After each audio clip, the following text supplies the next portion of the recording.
Sebuah warung dan bedeng di Jalan Cendrawasih lingkungan Umalaskau, Kerobokan Klot, Kuta Utara Badung, Jumat 17 Maret diamuk si jagung merah.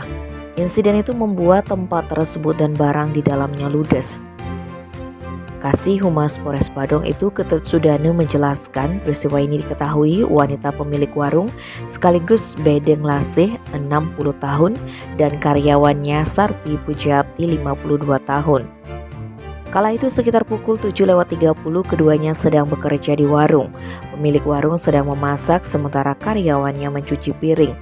Tiba-tiba Sarpi melihat ada kobaran api dari bedeng bekas proyek villa yang mereka tempati.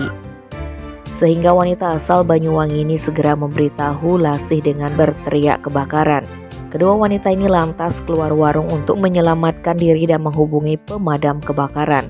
Api pun dengan cepat membesar. Kejadian ini sempat diabadikan dan viral di media sosial. Pukul 8.55 sekitar 5 unit mobil pemadam kebakaran Kabupaten Badung dari Pos Induk, Pos Kunti, dan Pos Majapahit Kuta tiba di lokasi. Sekitar 1 jam berjibaku, akhirnya kebakaran dapat dipadamkan. Sayangnya warung sekaligus bedeng serta barang di dalamnya dan sebuah motor Yamaha Mio ludes. Tidak ada korban jiwa ataupun luka dalam musibah ini. Sementara penyebab kebakaran diduga karena adanya konsleting listrik. Tim Bali Express melaporkan.